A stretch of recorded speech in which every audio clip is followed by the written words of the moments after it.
आइए सुनते हैं रक्षाबंधन की कहानी।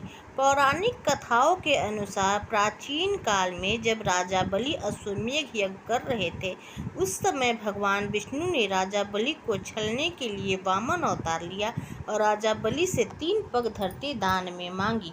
सोचा कि यह ब्राह्मण 3 पग में भला कितनी जमीन नापेगा, और उन्होंने यह प्रस्ताव स्वीकार कर लिया। देखते ही देखते वामन रूप धारण किए हुए विष्णु जी का आकार बढ़ने लगा और उन्होंने 2 पग में ही सब नाप लिया। सोचिए कि यह कैसा हुआ होगा उस समय। उस समय तीसरे पग में राजा बलि ने स्वयं को ही सौंप दिया और विष्णु जी ने राजा बलि को पाताल लोक दे दिया। उस समय बलि ने भगवान विष्णु से एक वचन मांगा कि वो जब भी देखे तो सिर्फ विष्णु जी को ही देखे, और विष्णु जी ने भी उन्हें यह वरदान दिया तथास्तु कहकर वचन को पूर्ण कर दिया। अपने वचन के अनुसार भगवान ने तथास्तु कह दिया और पाताल लोक में रहने चले गए। मगर इससे माता लक्ष्मी को चिंता होने लगी।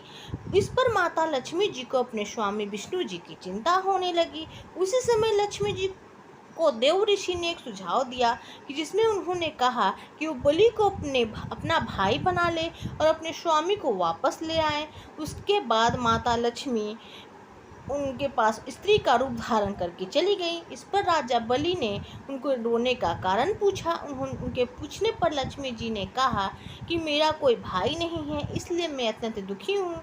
तब बलि ने कहा कि तुम मेरी धर्म बहन बन जाओ।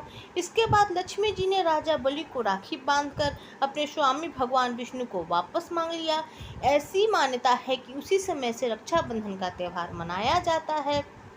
अन्य कथा के अनुसार श्री कृष्ण ने महाभारत में द्रौपदी को अपनी बहन के रूप में स्वीकार किया, और इसकी कथा के अनुसार भगवान ने श्री कृष्ण ने जब अपने सुदर्शन चक्र से शिशुपाल का वध किया तब उनकी कनिष्ठ उंगली कट गई, उससे रक्त की धारा बहने लगी।